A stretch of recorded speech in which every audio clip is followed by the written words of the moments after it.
Love you too. Yeah. Thanks for being here. This is kind of a lot to ask, so I appreciate that y'all are here listening to my story. Chapter 1. Flipping. As for what's down there, I haven't the slightest clue, but I intend to find out. Another one?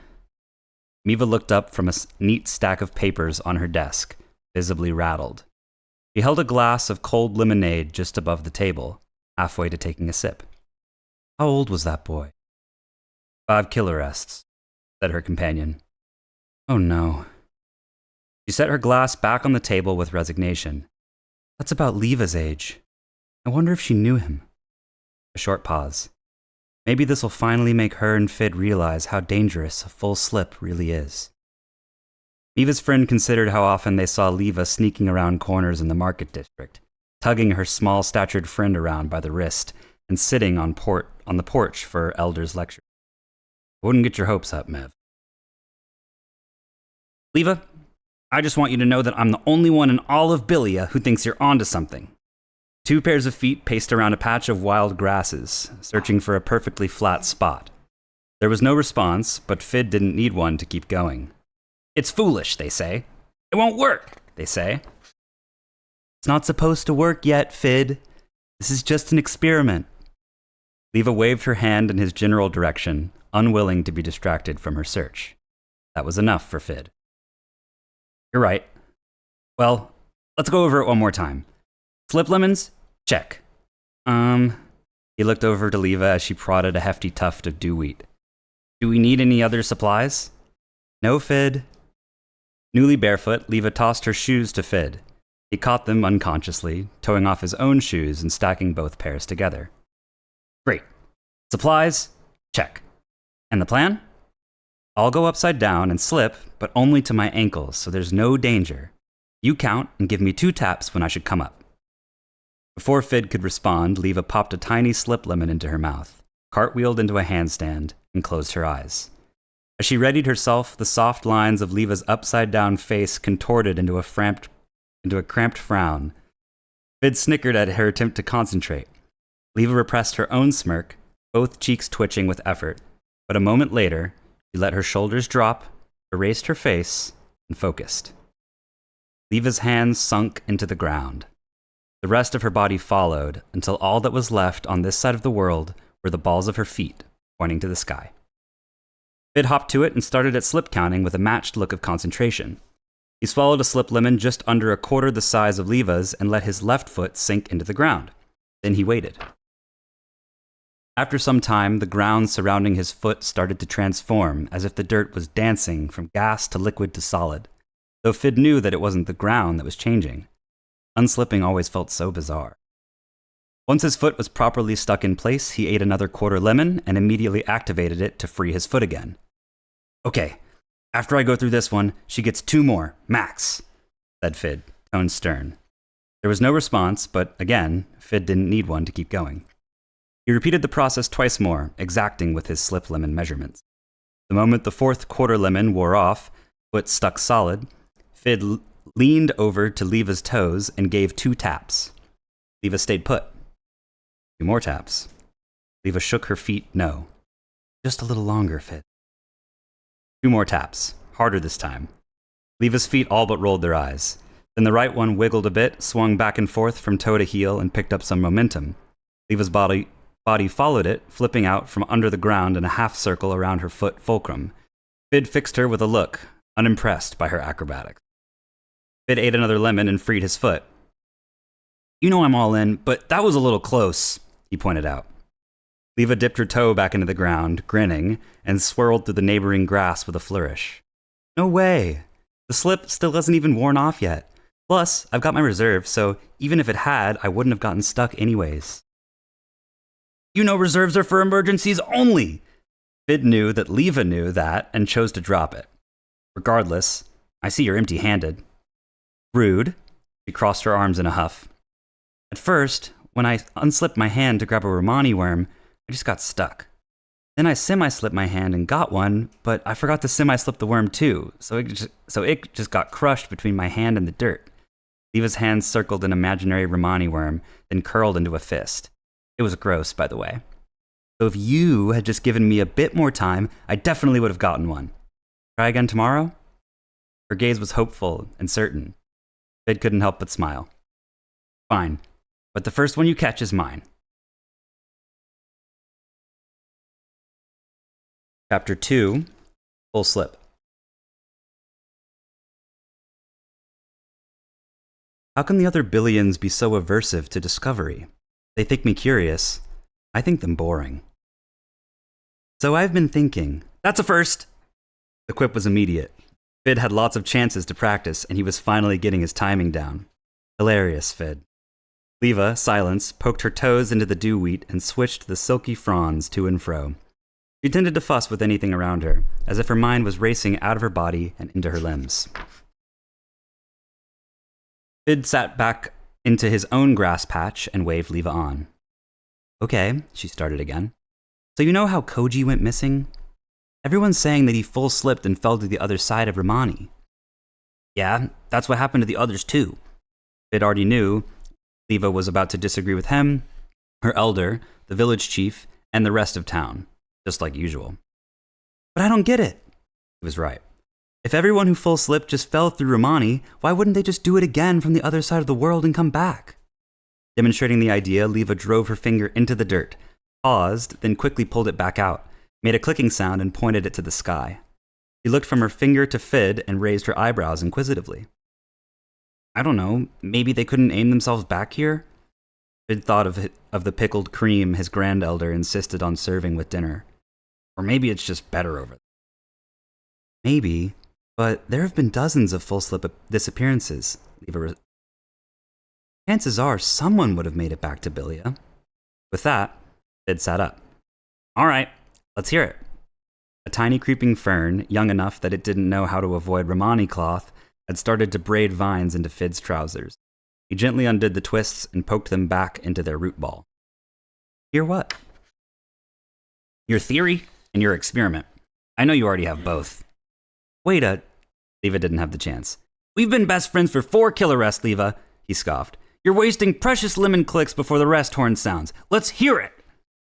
Leva grinned and came in close. Okay, so I always thought that the surface of Romani pulls us toward it. She clenched her fist delicately. But when I was trying to catch a Romani worm yesterday, after I slipped past the ground, the surface wasn't pulling my body anymore. The surface was actually pushing back, as if the pull came from the center of Romani. Even beneath the ground, my head and hands were still being pulled in. Leva finished her sentence with both hands pushed palms out. Okay. Fid could accept this single data point, but he didn't see the connection. What's this have to do with full slips? Isn't it obvious, Fid? Cried Leva, springing up to her feet. If there's something pulling us toward the middle of Romani, the billions who full slipped might not be gone. They might have just made it to the middle. Her eyes sparkled with excitement. Leva. Fid tamped his anticipation down. He couldn't be suggesting. Don't worry like that. Huffing, Leva began pacing in a tight circle. My plan isn't just to full slip and try to find them. I think they're stuck, and that'd get us stuck too. Fid gave her a pointed stare, waiting for her to continue. In detail, with safety measures, and a backup plan. Leva paused. Realistically, Fid knew that she didn't actually have a backup plan. Just as they were getting into it, the rest horn sounded. They were far from the center of town where Raigo, the village chief, was blowing it, but the sound resonated through the billion trees across hills and valleys, crystal clear. Only Raigo could produce such a far-sweeping sound. His lungs, like the rest of his body, were strong as rock. The thought of Raigo scolding them for even discussing the middle of Romani lurched forward into Fid's mind. He shook it off and started trotting back. Leva had made him late yesterrest and the rest before. This time, he'd promised Gid that he'd be back 20 lemon clicks after the horn. Leva ran after him, yanking his arm backwards. Look, let's just start with the first portion of the experiment. We're gonna need a super heavy rock and a super long rope. Fid turned at the spot and just stared back. But before that, he prompted. Chapter 3, Experiment.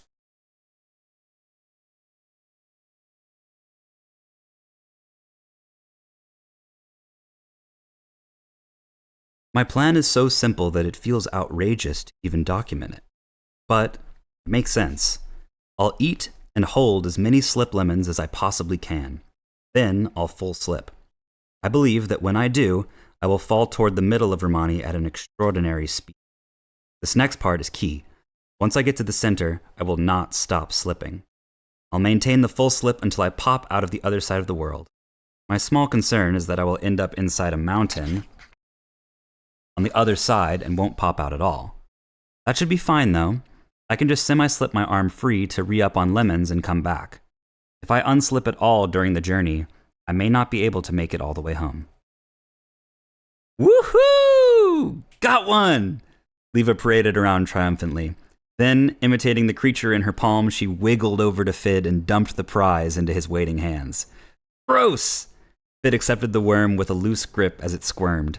Its nose poked between each of his fingers, methodically searching for a path back into the dirt. Billions believe that Romani worms used to live above the surface, but were forced below by some major event. Fid found it interesting that despite their origins above ground, these worms now reached for the home that they had found below. One Romani worm, as promised. Her debts paid, Leva skipped through the dew wheat. Know what this means? Yes, Fid knew. He shucked his pack off and nudged around to reveal a modest jar of dirt, prepared, of course, in anticipation of their success. Now we're ready for the real experiment. Rope. Check. Berry. Big. Rock. Check. Slip lemons. Check. Anything else? That's it, Leva confirmed. Shoes off and stacked, she pried the rope from Fid's clenched hands.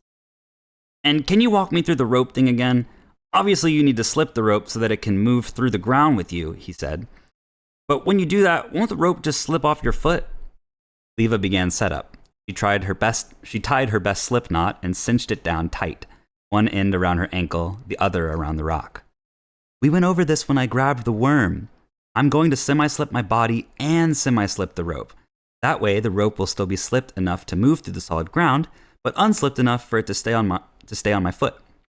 Leva tugged at the rope for emphasis. And you're completely sure you can semi-slip it. If the rope falls off of you, you won't be able to get back. 100%, Fid. Okay, the plan one more Leva didn't wait. She scarfed down a fist-sized lemon and stared intently at the rope, running it between her fingers until the fibers relaxed. Turning to Fid with a two-finger salute, she vanished into the ground. Fid's heart leapt into his throat at her disappearance. A distant corner of his mind recalled that this, a submersion under the surface, was the one thing that could make a slip deadly.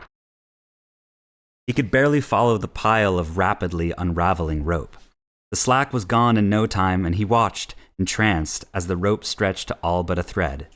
He'd picked the right rock. It barely budged. Then, just as Leva had promised, everything appeared to move in reverse. The thread, which seemed more like rubber than anything, squished into itself and rose back into the ground. Awestruck and a little nervous, Fid poked his head over the rising pile of rope. Sure enough, a disheveled and mud-covered Leva barreled out of the ground and smacked right into Fid, who was far too relieved and excited to mind. Fid had slipped his head and torso in anticipation of Leva's exit. This turned out to be an uncharacteristic miscalculation. Once they collided, only then did he realize what happened. Since they both were slipped, they made contact as if neither were. They tumbled onto the ground, but with a quick roll and a gasp of breath, Fid jumped up and started to whoop for joy. It worked! I can't believe it worked! What'd you see? Leva hung her head, not nearly as enthusiastic. Just more dirt and mud. She flicked the rope off of her ankle and leaned to the side, as if confiding in the... Whatever, that was amazing! Fid dismissed her melancholy. You're the first billion to slip all the way into the ground and actually make it back! We have to tell Mev and Gid! Leva snapped her head up, eyes wide, in a rare flicker of panic. No way, Fid! They'll freak out! They might even tell Rygo! We can't tell them until we make it to the middle of Romani. Her tone was both pleading and demanding, and Fid understood Leva's hesitation. What if the elders stopped her? Banned her and Fid from slipping, from finishing their experiment? Fid plopped down beside her. He wouldn't push, not if she was actually worried about it, but he wanted an explanation. Well, Okay, but how are we going to do that? I don't know, Leva admitted. She tucked her legs and chin into her chest and let out a heavy sigh. That was basically all of the rope in Bilia. I didn't get anywhere close. Chapter 4, Newcomer.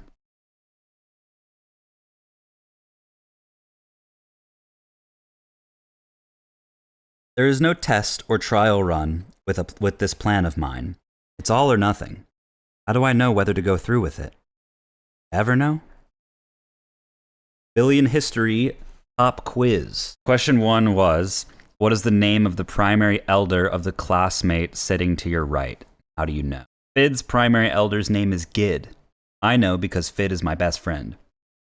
The teacher crossed out Fid is my best friend and wrote, that may be true, but anyone who knows Fid's name and Bilia's naming convention could figure out his elder's name, just like anyone who knows that you or Leva would know that I am Miva.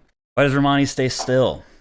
Leva wrote, because we are held in place by 3 megasuns, 2 that we can see in our sky and 1 on the other side of the world. How did the early Billions determine that there were 500 lemon clicks in a rest? First, they had to figure out how long a full rest cycle actually took. So they poked a bunch of holes in a huge bucket and filled it up with water. Once they were tired and ready for sleep, they measured how much water had fallen out of the bucket. Then they did the same thing while everyone else rested. Now that they knew how much water would fall out of the bucket during the waking time and the sleeping time of 1 full rest, the last thing was just taking a regular-sized slip lemon and seeing how much water fell out before the lemon wore off. That turned out to be 1/500th of the water from the full rest, which meant that there were about 500 lemon clicks. And the teacher wrote, great answer. The only missing detail is that as water fell out of the bucket, they kept filling it to the same line to keep the force pushing the water out of the bottom consistent. It is semi-slipping, and why is the answer useful for hand fishing? Leva wrote, if you try to catch a fish in your hands normally, it'll feel the water moving when you go for it and swim away. But if you full slip your hand normally, you won't be able to grab the fish at all. So you need something in between. What happens to Billions who decide to full slip? Leva wrote, Rygo says they die, but we've never really confirmed that. We don't know exactly what happens to them. All we know is that full slipping makes your whole body, instead of just part of you, slip through everything. And the teacher crossed all of that out and wrote, see me after class. We were going to test out what happens when you slip a slip lemon, but some of you got cute with the last question. It'll be a lecture instead. Take your seats. The class groaned, grunted, and sat down in a semicircle around their teacher. A few of them ate slip lemons and sank halfway down into the ground in a lounging position. Fid and Leva sat up straight, a bit defiantly, as did Kygo, the village chief's younger. But that wasn't unusual for Kygo. His whole lineage is incredibly strong and equally proud. Never slouch. Number 6 asked, what happens if you decide to full slip? Without warning, the teacher slipped halfway down into the ground, her hips still on their side of Romani, and her hands resting impatiently. Is this a full slip? All at once, the class replied, no, Miss Miva. Miva slipped down to her shoulders. How about this? No, Miss Miva. All the way down to her chin now. And this?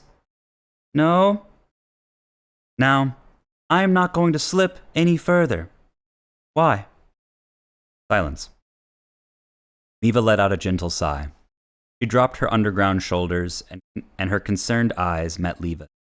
Leva shifted under the subtle yet pointed attention. If I full slipped, Leva began, and let my head follow the rest of my body into the ground, I'd be gone. You'd never see me again.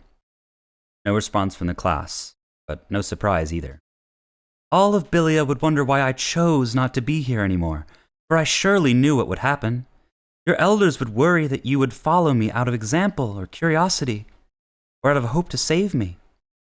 Eva paused once more, looked around the class, pleadingly. There is no saving here.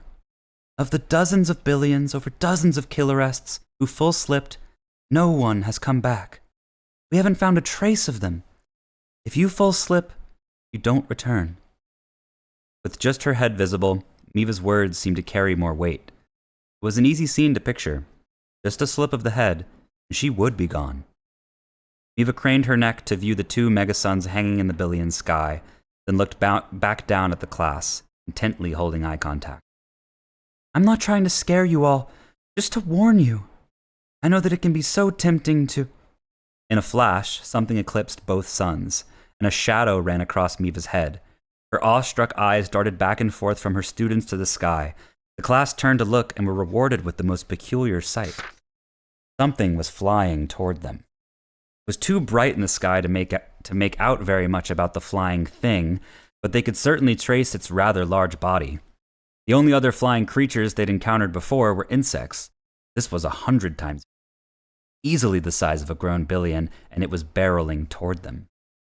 Miva pulled up her arms, pressed her hands against the ground, and rose to her feet. She stood tall and unfazed. The rest of the class rose as well, more timid. The silhouette in the sky broke its free fall and revealed massive wings, tripling its effective size. Its body gracefully rolled back and forth, slicing through the air. Drawing nearer still, it bobbed and weaved through great billion trees with an ostentatious flair, squeezing through unnecessarily small openings and clearly enjoying itself. To everyone's surprise, within eyeshot, the creature looked no different from an average billion. Those wings were certainly something, but upon further inspection, they appeared to be nothing more than a couple of strong, stiff leaves. Heads turned as the creature zipped past the class. Just after passing, its left side ducked down, whipping the creature into a screeching U-turn back to the... Its giant leaf wings flapped twice, sending a brush of dust swirling at the feet of the class. But the figure didn't land. It hung, suspended in the air. Fid would have had to stand on Leva's shoulder to reach the creature's shoes. It met eyes with Miva, and a clear, strange voice rang. "Lovely to see you again, Miva. And you must be Leva." The winged newcomer abruptly dropped to the ground, kicking up another poof of dust through the dew wheat, then reached down and grabbed a slip lemon that Fid had dropped in the commotion. Turning to Miva, "I haven't seen one of these in... How long has it been? 4 killer rests?" Bewildered, the whole class turned to Miva. Miva hardly noticed. 5. Certainly took you long enough. Why'd you come?" The stranger bounced the slip lemon in one hand. "Mostly because I've been wondering for ages if this would work." With his free hand, he reached into his pocket and pulled out a bright blue fruit, holding it up for everyone to see. He glanced back and forth between the fruits, eventually closing his left fist around the lemon and his right fist around the blue fruit. He flipped over his hands, and after a dramatic pause, let go. The slip lemon hit the ground with a thud, but the blue fruit hung perfectly still in the air, much like he did during his grand entrance. He grinned and looked around as if holding for applause. He got no such thing from Miva, whose stern but slightly contorted face seemed to be holding back a grin of its own. But the class erupted into cheers and awe. "This is a floatberry." The stranger gave the fruit a gentle poke and it glided right toward Leva. "Try it." Without hesitation, Leva scarfed down the floatberry. It had flavor, sweet and tangy, but it was like biting into air. She could taste the fruit but could not feel anything in her mouth. It was bizarre. She swallowed what felt like nothing, wondering if she ate the berry correctly. How can you eat something incorrectly? In less than a lemon click, it became clear that she had not misstepped. She felt the berry move through her body and come to rest on the left side of her stomach. Miva, the newcomer, and the class all watched, wide-eyed, as Leva concentrated all of her energy. The new power started to bubble up inside of her. Leva could feel a peculiar levity beginning to wash over her body, so she jumped into the air and activated everything in her stomach all at once. If you asked her in that moment, Leva would swear she hung at the very tip-top of her jump for a long, long time. In reality, she did not.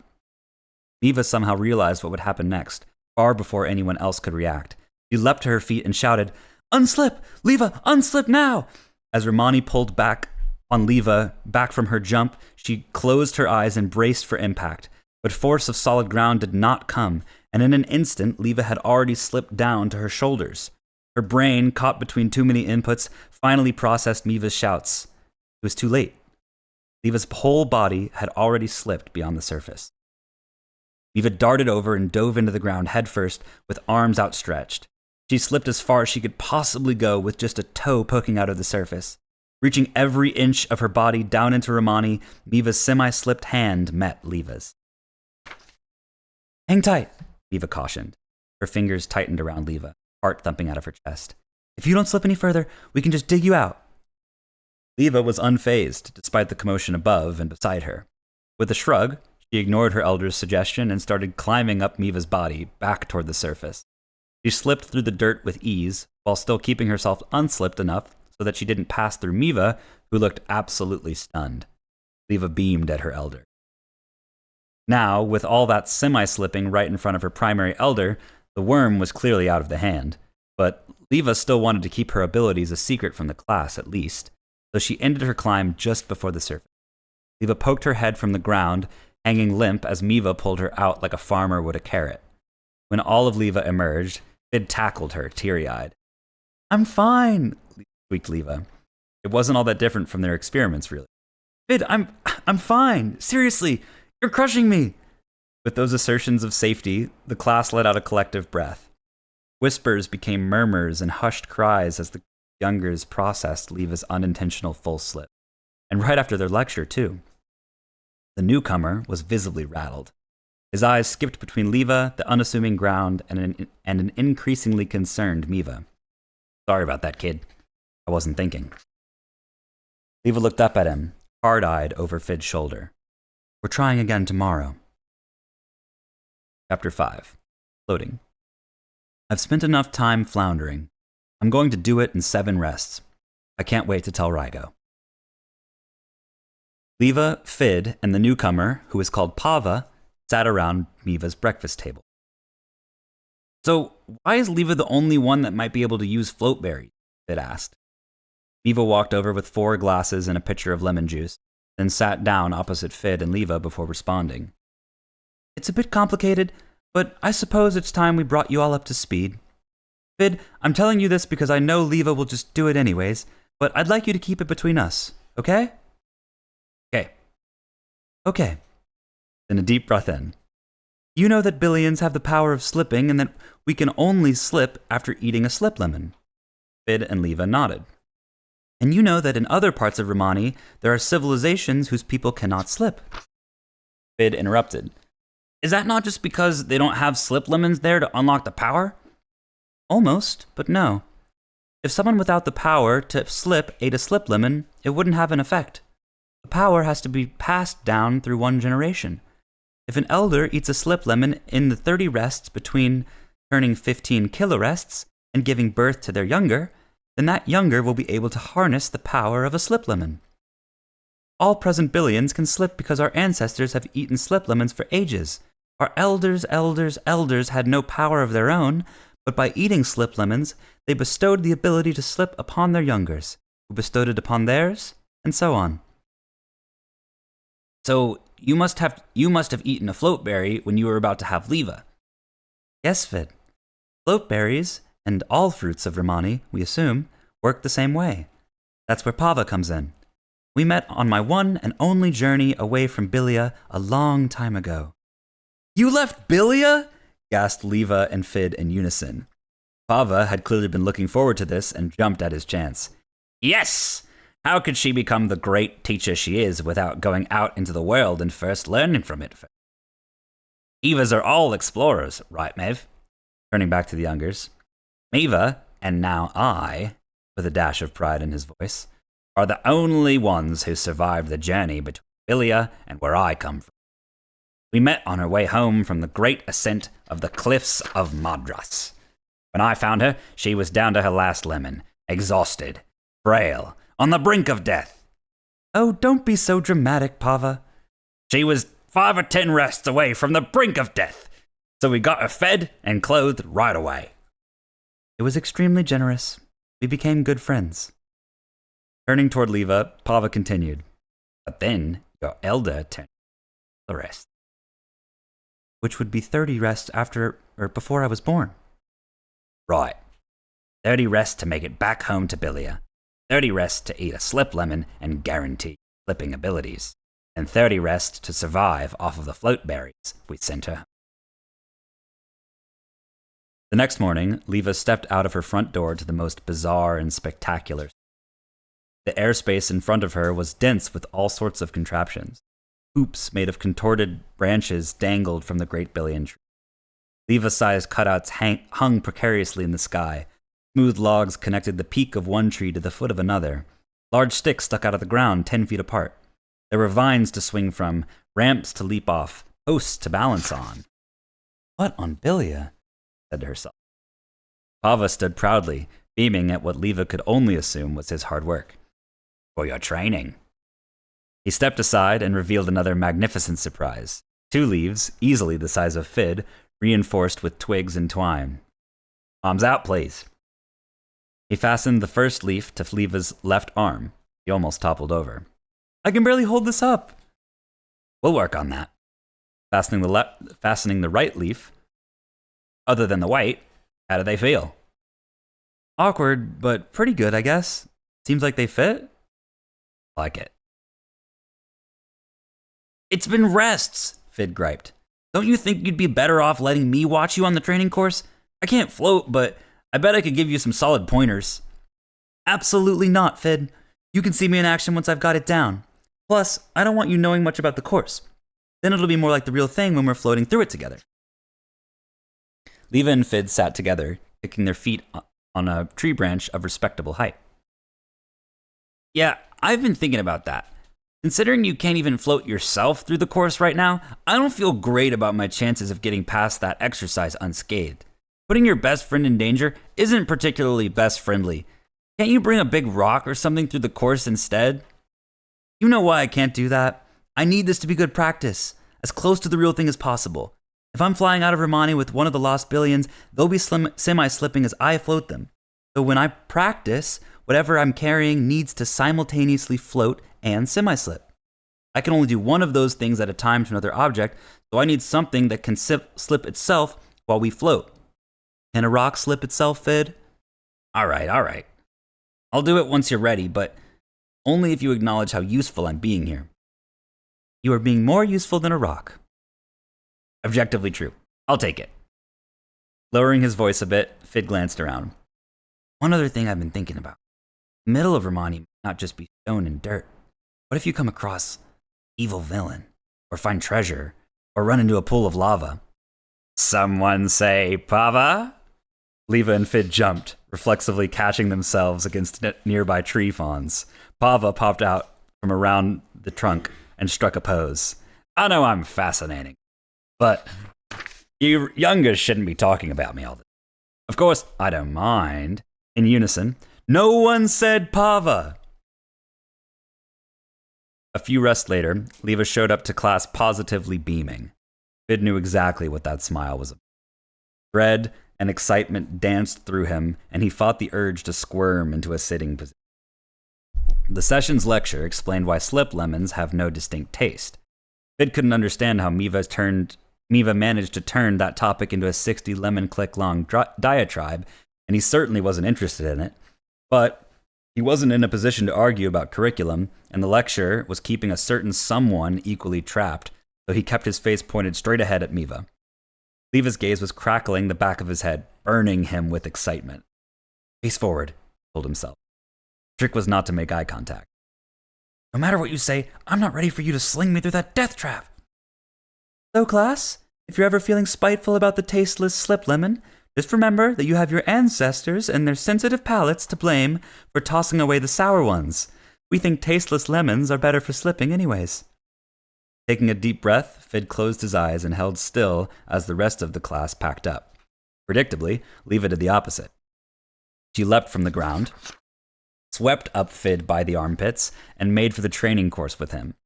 This was relatively typical behavior for Leva and Fid once class ended. Leva didn't bat an eye. Leva, I'm not ready!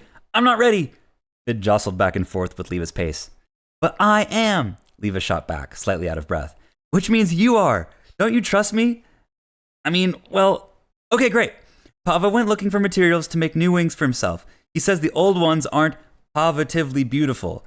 As she spoke and ran, Leva's voice rose in a crescendo. And Miva has to pack up after class, so she won't be back for another 15 lemon clicks. He released Fid with a flourish, their combined momentum sending both into a whirl. Nearby tufts of dew wheat swished merrily as Fid stumbled, then caught himself. This is the perfect time! Leva shouted, triumphant. Before Fid could protest any further, Leva scarfed down a few float berries. She grabbed hold of his arm and floated both Fid's body and her own. Fid expected the feeling of floating to be just like slipping, but the two were quite different. Slipping feels like your body and mind are separated. There's a kind of absence of sensation entirely. The mind tells the body what to do, the body obeys, but it doesn't receive feedback from the world it's interacting with to confirm that it is indeed following orders correctly. The only thing that the body still feels is the force of Romani continuing to pull it down. But as Fid started to float with Leva, he felt Romani set them free. Floating, on the other hand, is weightlessness. The body can still feel, but it is free from the shackles of gravity. In fact, it feels more.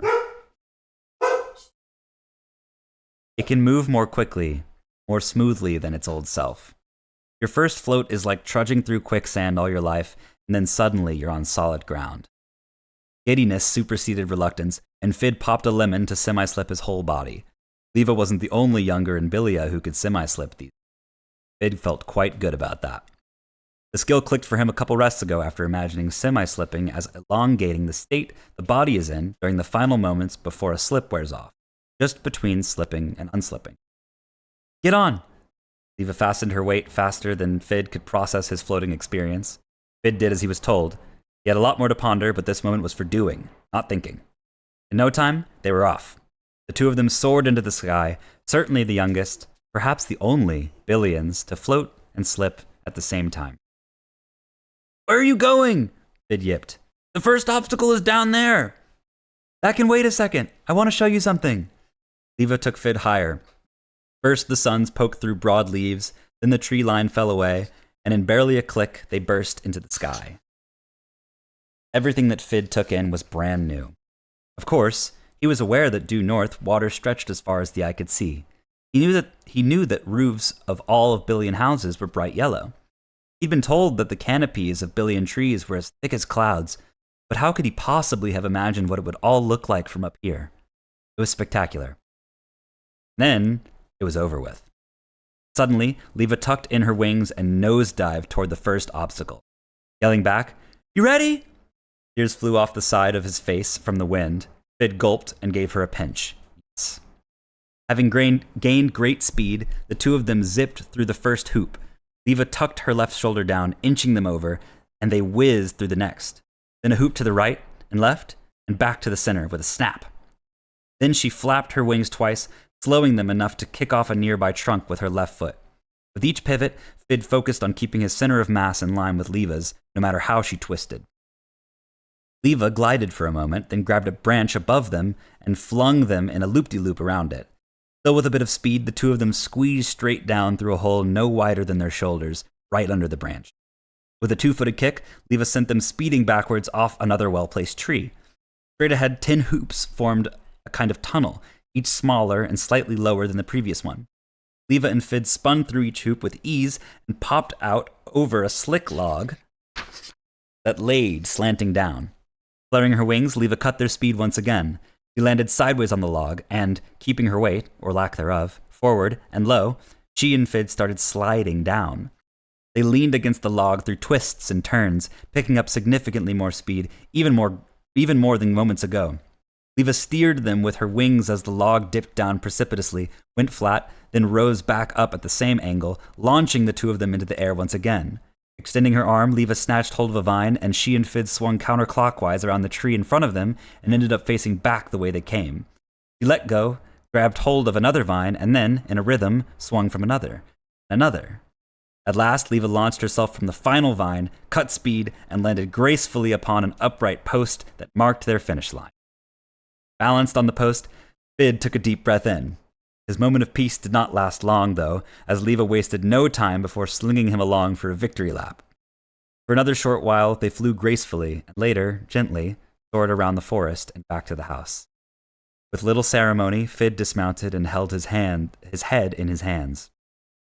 Leva chattered out from all her victory hoots and hollers, looked at Fid expectantly. No answer. Then, concerned, "Fid, are you hurt?" Fid looked up at her, then, pale as a ghost. He swayed a bit and vomited explosively all over Leva's feet and the shrubs of their landing pad. Slowly, he picked his head up and wiped his mouth. calm. Eva, that may have been the best lemon click of my life. I think you're ready. Chapter 6. Preparations. Reluctance I can understand, but his counter-arguments have lost all logic. There's some other danger he knows of that I do not? If so, why keep it from me? I can't make any sense of it. Okay, Leva, you're leaving in 3 rests. Let's make sure you have what you need, said Fid, studying his notepad. Slip lemons? Started down the list and waited for Leva's affirmative. Can we not do the check thing, Fid? He whined back, sounding a little distracted. I'm nervous and just want to talk through everything, muttering to himself. Feeling? Check. Leva relaxed a bit and immediately backpedaled. I'm sorry. You make the best lists and you're the most organized best friend I could ask for. I know this keeps us safe. All right, Fid humped back. If you get it, then of course, I forgive you. But you're right. Let's get to it. Your wingsuit is all patched up and you're floating better than ever. You have 20 massive slip lemons and float berries. That should be more than enough. But what's the rule for turning back? Half plus 1. Right. If you ever get down to 11 of either of those, immediately turn. No messing around and pushing it to 10, by the way, Fid said. You need to have more than half for the trip back, just in case. The fruit should tide over your thirst, and for hunger and extra energy, you have 5 rests of rations in Bilia bars if you need them. Same rule there, half plus 1. You've got a knife for general survival stuff. And for stabbing whatever evil person I find down there, who seemed like she was paying considerably more attention than you. Fid paused, and Leva was surprised to see him legitimately considering this. Yes, and for self-defense and potential stabbing. You've got rope, though I don't know how much you'll need it, and you've got spare leaves from Great Billion trees, which you can use if you need to and patch. They both sat quietly for a few minutes. Then Leva muttered, almost to herself, why didn't they leave notes? Ooh. Flipped through his notebook rather concerned. The full slippers.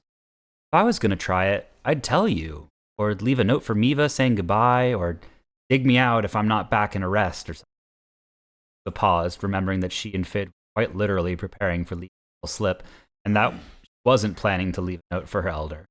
Well, maybe not exactly, but I wouldn't just go for it without saying anything. Leva could see the gears turning in Fid's head. It was weird that the full slippers just up and left. It could be that the billions who got a note just didn't share it, he posited. You know how Miva gets if we even mention a full. I guess that's true. Maybe we just weren't the people getting the notes. That made enough sense, but Leva wasn't fully satisfied. Neither was Fid, she suspected, but it wouldn't do them any good to investigate that right now. He had something more pressing to share. On the subject of notes, I have something for you. Leva pulled out an envelope and handed it to Fid, turned it over in his hands, and read it out loud. Leva, your eyes only. Without hesitation, he opened the envelope and pulled out a bright orange piece of paper. It read, It is no secret that your slipping skills are improving at an exceptional rate. Your natural talent should not be ignored. With it, we may have a chance to solve the mystery behind it. If you have questions, I can give you some answers. Mustn't speak of this. Both of ours. You surely know that the consequences of slipping too far down this path without a certain prudence. Tomorrow at the Billy Tree, 100 lemon clicks before the rest horn. Bring this note. Well, said Fid, at least you're in the clear because you didn't technically speak of this to anyone else. Go? Yep. What if it's a trap? You'll be nearby. I sure will. Fid nodded. The matter of the note and what to do about it closed with.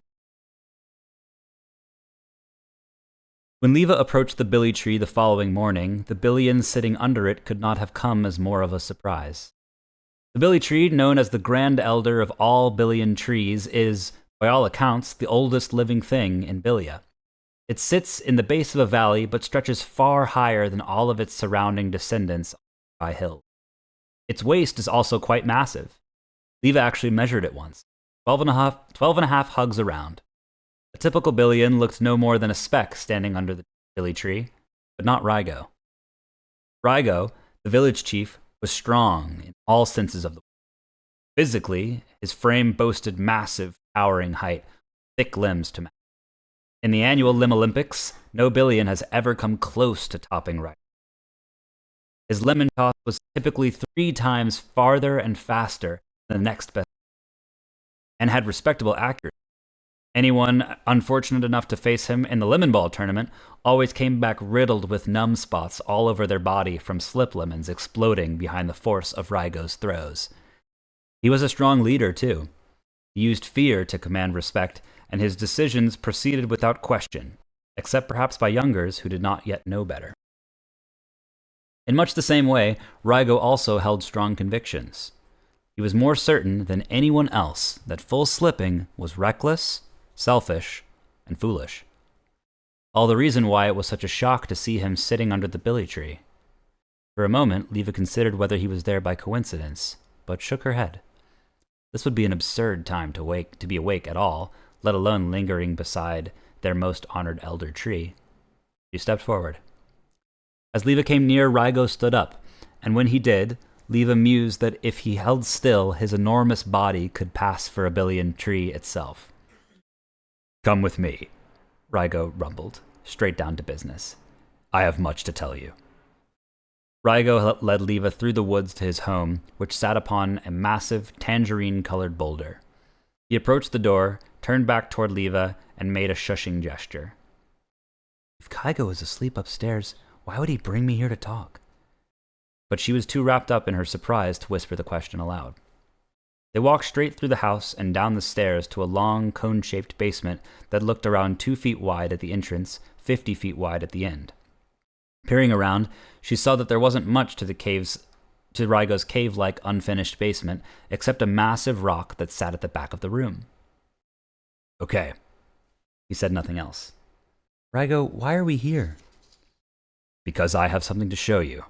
And for that, we needed to be somewhere tucked away. But first things first," he grunted. "Did you bring the note?" Leva dutifully handed it over. Raigo studied it, ripped it in half, and stuffed the shreds in his pocket.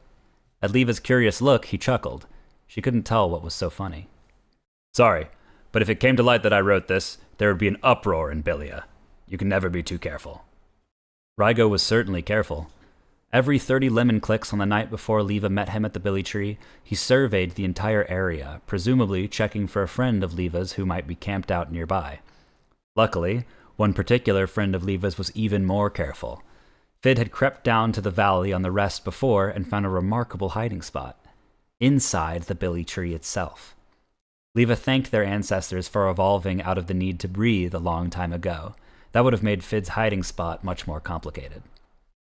Leva knew that the only thing Fid brought with him was a thin, hollow pole with a clamp on one side, which he named the Extendo.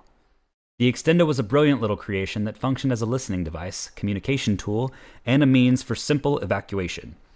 By way of adjustable tube, Fid could eavesdrop on Raigo and Leva deceptively close beside them, and, if he felt the need to do so, pull deep, calming breaths of air into his body, which was conjoined with the inside of the tree. When the time came to exit, Fid could simply expand the Extendo's clamp against the billy tree and pull himself out. Raigo's air of cautiousness did put Leva on edge, but she held one small, somewhat smug conviction. She wasn't sure what Raigo needed to show her or why it was a secret even from Kygo, but she knew that Fid had been right beside her at the meeting, that he heard Raigo's voice a few lemon clicks ago, and that he dashed to catch up and follow them right through the door of the Igo house. Leva's curiosity almost never gave in to anxiety, and this would be no exception. After all, she had Fid as a backup. "What is it you want to show me?" Leva asked. Without a word, Raigo turned away from her and rolled the giant rock over, revealing a small passage and a new area. This room was much more interesting. The first thing Leva noticed was a smattering of maybe a dozen X's on the ground. Scanning up, she found all manner of drawings pinned to the walls. Some were labeled: Hypotheses for the Romani Core, Semi-Slip Trial Number 3, Unknown Fruits?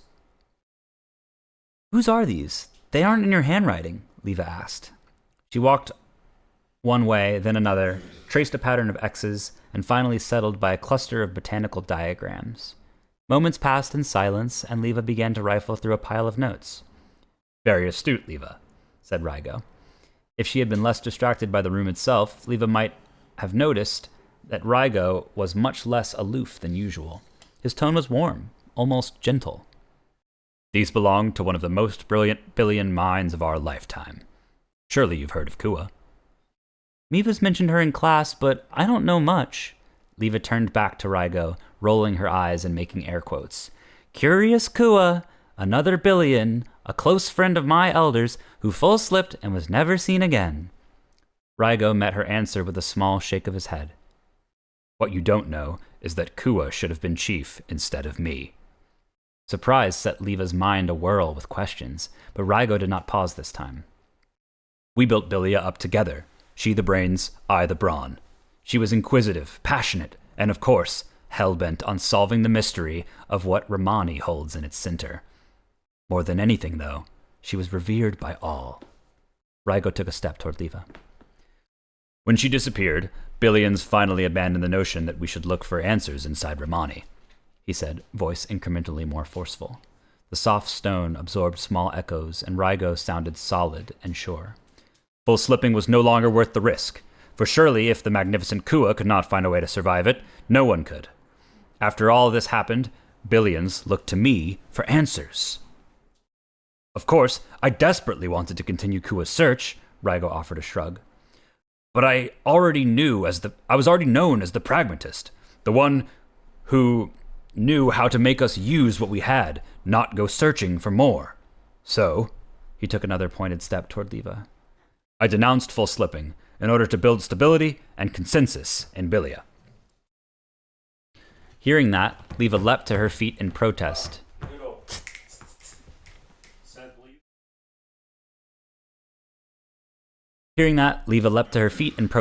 Abandoning her exploration with a ruffle of paper. "But how could you abandon Kua's work? There's so much here." "That's just it," interrupted Rygo. "I haven't abandoned it." He waved a hefty arm beside Leva, gesturing around at the pages and pages of careful handwriting. "This place is a tribute to Kua, and Leva, I need your help to honor it." Rygo looked at her with encouragement, then seemed suddenly to burn with conviction. "I want to show you something more. Please, sit." Elders can be such cowards, thought Leva. She was wholly impressed by Rygo. What was stability worth if it kept you from the truth of the world? Nonetheless, she took a seat on the floor by a smattering of X's. Rygo knelt down beside her. "Okay, Leva. Before I show you this, I need to make sure.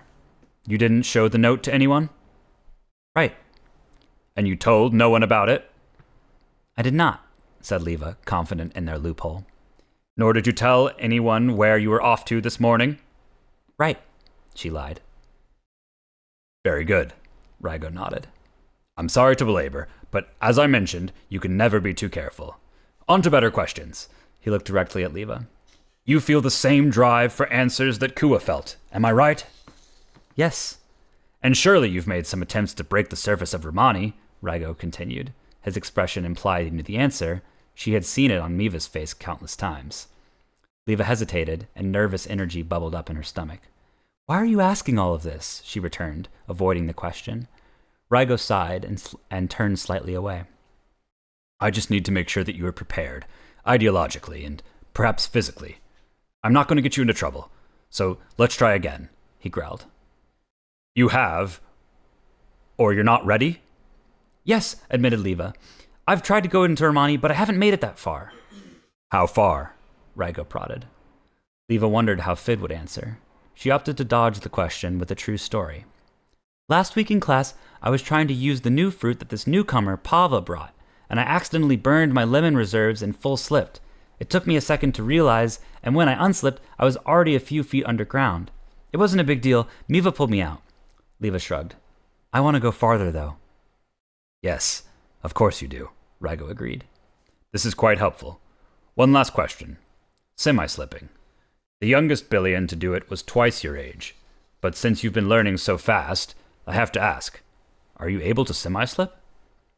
It was not a conscious choice, but instinctively, Leva lied. No, I can't. Rygo let out a calm sigh, and his demeanor changed from kind to sinister. Good. In a flash, Rygo placed both hands on Leva's shoulders and pressed down with an incredible amount of force. She felt the ground sway and disappear under her as Rygo compelled her to slip and disappear into the basement floor. Leva was stuck underground. Her first thought was to semi-slip and crawl back out, but she had just told Rygo that she couldn't. How long would he stay? What would Rygo do if she emerged right away? Her body was still, but Leva could hear blood rushing in her ears and feel knots of confusion and terror tangling up her spine. Rygo put her in the ground. After a few heart-pounding moments, Leva heard the scratching of a line of chalk on the ground above her, and one more after that. Next came footsteps that faded away, and the muffled sound of a large rock rolling back, to block the room, presumably. Gradually, after Rygo walked away, Leva calmed and pieced it together. Had she actually been unable to semi-slip, she would be completely stuck. Someone in her position would only have two choices: slowly starve to death or full slip into the middle of Romani. A tendril of excitement built amidst the fear. I need to give it some time before I get out of here. Leva waited about 100 lemon clicks, then decided it had been long enough. Steeling herself, she started to worm her way back to the surface. Crawling to the ground like this without the help of something like a rope or Fid's extendo isn't easy. With the tool, you can heave toward whatever anchors it and pull yourself out. Without it, it feels like swimming up through quicksand. After a few lemon clicks of hard work, Leva popped her last appendage out of the ground and rolled over on her back, collecting herself. With a start, Leva glanced back to the spot that she came from and saw it, a freshly chalked X, identical to the others in the room except for some smudging, proof of her recent exit. Leva felt sick. This time, she counted 14 X's. Leva's next obstacle was the giant rock standing between her and the stairs out of the I Go home. She tested the boulder, pushing hard. Perhaps predictably, it didn't move an inch. Suddenly furious, Leva took 10 steps back, ran at the rock, and slammed herself against it. Still nothing, and now her shoulder hurt a little. But it did give her a better idea. Again, she took 10 steps back and ran at the rock, but this time she jumped into the air right before making contact and full slipped. Making almost no sound at all, Leva soared straight through the rock, unslipping after clearing it, and hit the ground on the other side in a barrel roll. With a cool brush of tangerine clay off her shoulders, she wished in dismay that someone else had seen that. Though she was pretty confident that Rygo and his younger would be out of the house by now, Leva tiptoed up the basement all the same. The door of the main floor creaked pitifully when she peered out from the top of the stairs. Phew. Once she could finally see the front door, Leva abandoned stealth completely and ran for it, bursting outside to freedom. No time to waste now. She needed to find Fid and Miva right away. Chapter 7, Confrontation. There wasn't some unknown danger. He was the danger. Now I am stuck here, a prisoner of the pocket of this world that I so desperately wanted to find. I don't know why Rygo did this. If I survive long enough down here off of these strange orange fruits, I should think the answer will reveal itself. Leva ran as fast as she could back to Fid's emergency meeting spot, the valley where they caught their first Romani worm. As Leva crested the hill and looked down, Fid came into view, pacing. Leva caught her breath and shouted through a grin, "Hey! Something on your mind?" Fid whirled around. "Where have you been?" I'll catch you up on the way back to the house. We need to find Miva and Pava right now." As they hurried back, Leva filled Fid in on Rygo's secret and his attempt at silencing her forever. "The best part is we have proof. We just need to show Miva and Pava and Rygo, and Rygo will be done for. You said you already talked to Miva? When was that?" "About 50 lemon clicks ago. I just told her that you went into Rygo's house and he came out without you. She said she'd talk it over with Pava." "And so she did." Pava swooped out of the trees, showy as ever. "So you weren't kidnapped by the village chief after all? Or, let me guess, you escaped using your legendary slipping abilities." Leva ignored his sarcasm, which ironically described exactly what happened, and asked, "Where's my elder? I need to talk to her right—" "Slow down. She should be back any moment now. After Mr. Undercover, gesturing to Fid, brought us up to speed, Miva decided to go ahead and ask the Billion himself what happened. Who? What do you mean who? Your kidnapper, of course. The one in charge. Rygo. A wave of anxiety washed over Leva. We have to go. Miva might be in danger. But just as she started toward the door, it opened, and Miva walked through. When her eyes met Leva, her demeanor changed from worry to relief to frustration, all in a moment. Ah, my kidnapped younger. Back at home. Miva, you have to listen to me. Please listen. Yours and Fid's stunt just made me look the complete fool in front of the most powerful Billion in the village.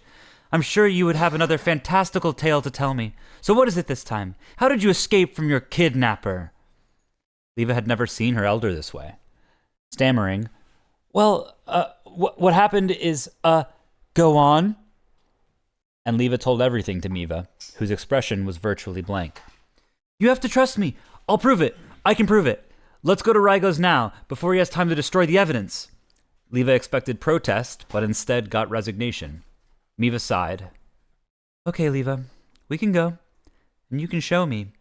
But if there's nothing there, will you drop this and your obsession with the Cinder of Romani once and for all? Leva looked at Fid, who nodded. Yes. So the four of them, Leva, Miva, Pava, and Fid, trudged up the hill to Rygo's. Leva's palms started to sweat when the giant bright orange boulder came into view. Okay, everyone, she said. You need to be on your guard. When Rygo sees me, who knows what he'll do? He might attack us all in sight, or make a run for it, or something else entirely. Be ready for anything. Pava puffed out his chest. Fid's grip tightened and knuckles whitened around his eavesdropping extendo, which was apparently also a weapon. Miva looked relaxed. Leva anxious. She knocked. Rygo opened the door coolly. He saw Leva, made a grandiose gesture, and in the same jeering tone that Pava and Miva had used, he said, Ah, so you've escaped. Fid looked concerned, and Leva had a sinking feeling in the pit of her stomach. Why wasn't Rygo shocked to see me standing in front of him? He must be exploding inside. Let me guess. You've come to take a look around, to show the elders here my evil lair that I trapped you in. Let's get on with it, then. Miva stepped forward. Rygo, I'm really sorry about this. They told me if I gave them this, that they would finally let it go. Rygo looked at her with kind, assuring eyes. Miva, it's perfectly okay. Youngers ought to dream for a while. I don't mind allowing them a chance to get it out of their systems. Drop the act, Rygo, said Leva. We've got you. She pushed past him, marched down the stairs into the basement, and led the group to the giant rock standing between them and the secret room from which she had escaped not 100 lemon clicks ago. Go ahead, Rygo. Move the rock. Well, while I can exert a modest amount of force, I surely can't move something like that. Leva cocked her head. Fine. Smugly, she took 10 steps back, ran toward the rock yet again, and full slipped as she threw herself at it. Leva! They all shouted at once. After she had cleared the rock, she unslipped, anticipating a fall and a barrel roll on the other side, but she experienced something else entirely different. She was immediately and entirely stopped in her tracks. Pain hit her body all at once, as she had effectively run full speed into a wall. On the other side, Miva's lower half stayed planted firm in the basement room, and her upper half extended out through the hard rock to give Leva a hand. Leva grabbed it, semi-slipped, and crawled back out. Shaking her head, I don't understand. There was another room on the other side of the rock earlier. At the same time, Miva checked Rygo's expression, which was flat and unsurprised, and she raised an eyebrow. Fid, I bet we can still get in the room if we look a bit further. Can you check? Fid pulled out his extendo pole device and revealed yet another feature, lengthening it to about 15 feet. This would be enough, right? Yes, definitely. Fid semi-slipped the telescoping extendo. He pushed it into the rock, and Rygo interrupted him. You can semi-slip too? Then, as if catching himself, You too can semi-slip? Miva looked pensive. Rygo continued. Impressive, Leva and Fid. I might not have believed semi-slipping possible at your age if I hadn't confirmed for myself in this very corridor. The pit in Leva's stomach grew. So that's why he wasn't surprised to see me. He already knew I had escaped, ever since he spoke with Miva about 60 lemon clicks ago.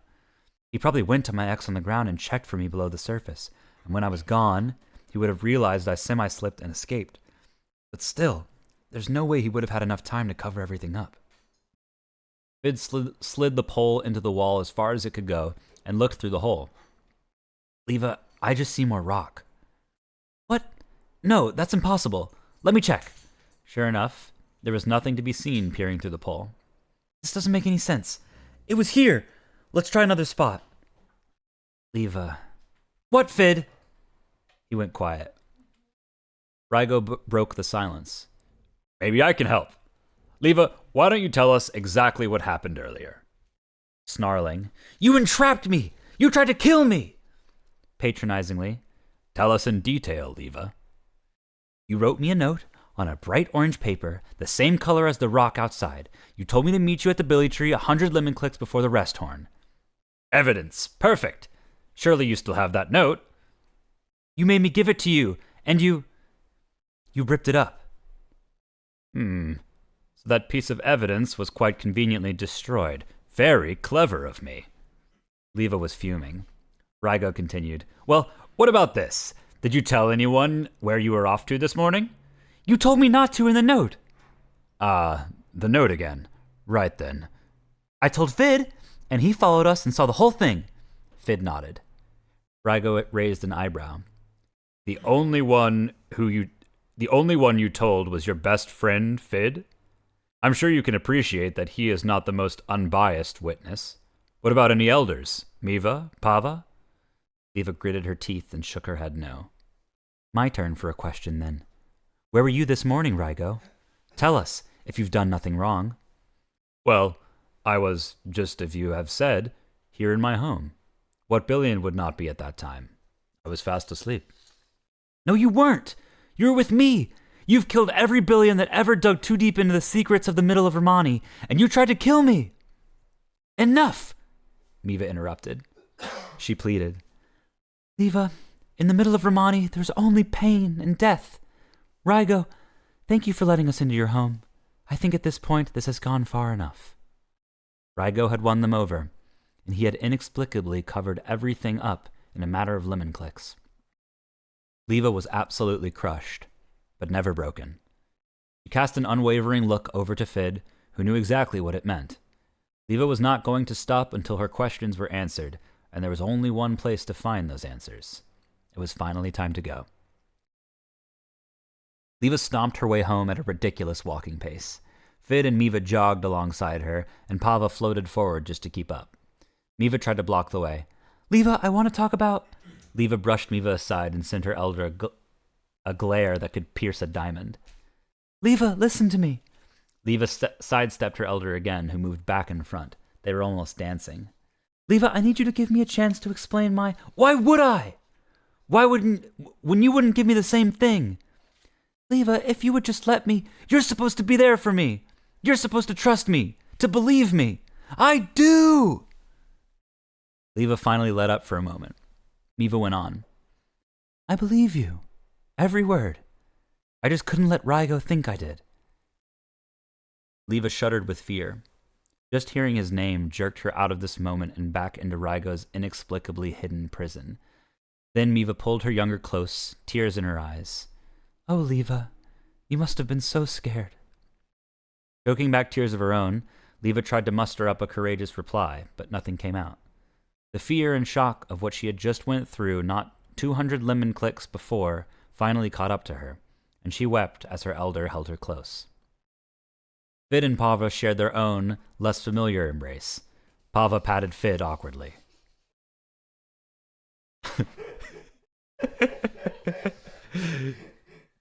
But why do you believe me? Rygo covered the whole thing up. Leva, you are a dreamer, but not a liar. I suspect that Rygo's lies, on the other hand, go back to before you were even born. I put it together when you semi-slipped, and he didn't bat an eye. No one except the four of us know that you can semi-slip. You're the youngest to ever do it by far. It should have shocked him, unless he had already confirmed that you could semi-slip for himself. Fid jumped in. And then he gawked at my semi-slip right after that. Miva nodded. That confirmed it for me, clasping her hands together. So we need to leave for the center of Romani as soon as possible. Pava and I will float and semi-slip together and see if there are survivors. You and Fid can stay back. Leva considered this for a moment, but shook her head no. I'm the only one who can go. Out of the question. I will not let you risk your life at just 5.5 kilorests. Miva, think about it. If you suddenly disappear, Rygo will know something is up. We should keep him thinking that you lost my trust. There's more that he's hiding. If we're going to bring him down, we need to figure out his secret and spring a trap on him before he even knows we're onto him. If the answer is anywhere, it's in Romani. I'll go then, said Fid.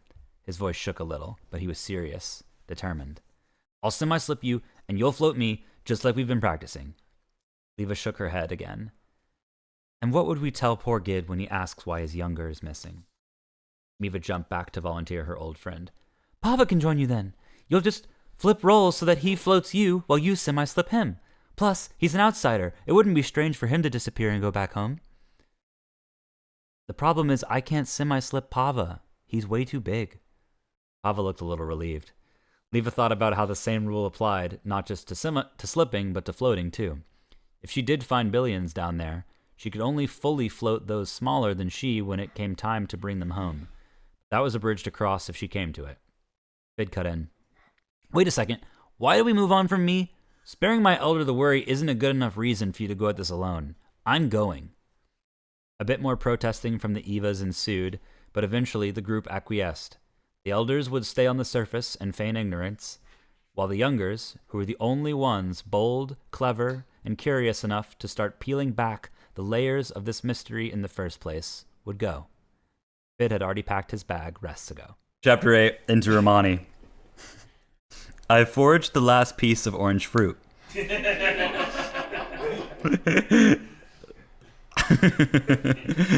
At this point, I certainly don't expect to be found. Surely Rygo has told the whole village that I went mad and full slipped into Romani, never to return. The climb back to the surface is too far. My only option now is in. If this is my final act, at least it will be one of discovery. I just hope I have enough reserves to make it all the way to the core. Leva kicked off the ground and soared into the air. Her co-pilot, Fid, was attached to her at the hip. He wore goggles and a helmet, and, to Leva's surprise, he looked perfectly at ease. She smirked as they flew upward.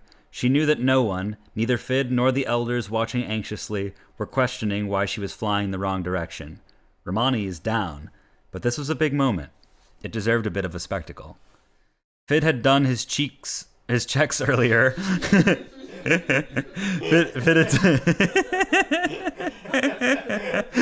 had put on his makeup. Fid had done his checks earlier and made preparations. They packed all the same gear as they had the last time Leva prepared for the journey, plus Fid's extendo and a sealed note from Miva that read, "For when you're stuck." Leva and Fid rose farther until they reached the high canopies of the great billion trees. This had become Leva's favorite spot. They hung there for a moment, and all was still. The megasuns affixed in the sky as usual, burning hot. The trees quiet in the absence of wind, holding their breath. The two youngers doing the same. In the silence, Leva considered the frightening truth that this could be the last time they saw their home. Love you, buddy. Fid reciprocated with a squeeze. Then a deep breath and an unfloat from Leva, and a subsequent hunkering down from Fid, and they torpedoed back to the surface. They bobbed and weaved through branches, soaring carefree through obstacles that Leva only first conquered 10 rests ago. Miva and Pava smiled as the youngers hurled toward them. They smiled back, wider. Then, in a violent blink, Leva and Fid broke the surface and were into Romani. On the elders' side of the world, all was still, except for the leaves that twirled in a waltz down from the trees. Below the crust of Romani, it was dark, of course. Fid had outfitted the extendo with a light. Functionally, it did not serve them very much, since it was pointed directly into solid ground, but it did manage to light up their faces, a small comfort in this abyss of rock. They flew for a short time, and then a vast cave opened up. Whoa. The floor of the cave and some of the walls had a remarkable blood-orange hue, and the same shade as the boulder that stood outside Rygo's house. The bright rock emitted light, and Fid put away his extendo. Should we look around? Fid nodded. They covered serious ground in the air, surveying the area for exciting clues.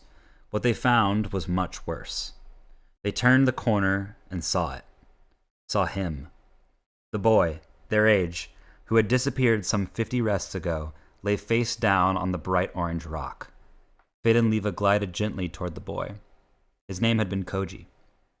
Fid touched Koji's face with the back of his hand and felt nothing but cold. He looked up at Leva and shook his head, tears in his eyes. Choking back tears of her own, Leva hypothesized. His legs look broken, and look. She gestured to a set of bones a few feet away. I bet Raigo slipped them below the surface like he did with me. Then, since they couldn't semi-slip to crawl out, all they could do was full slip into this cave. But they would have been falling so fast by the time that they got here that when they unslipped... She trailed off.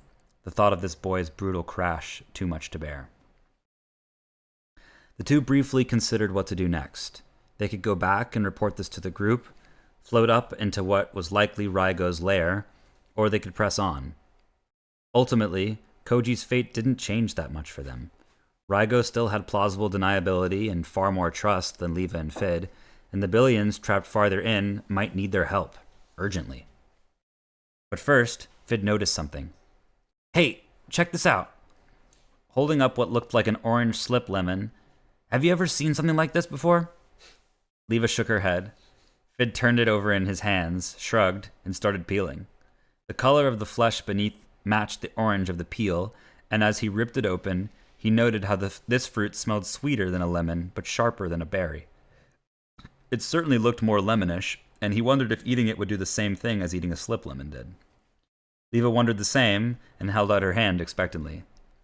Nope, we can't eat this. There's a process for safe foraging. First, we're supposed to smell it for foul odors. Done. It smells great.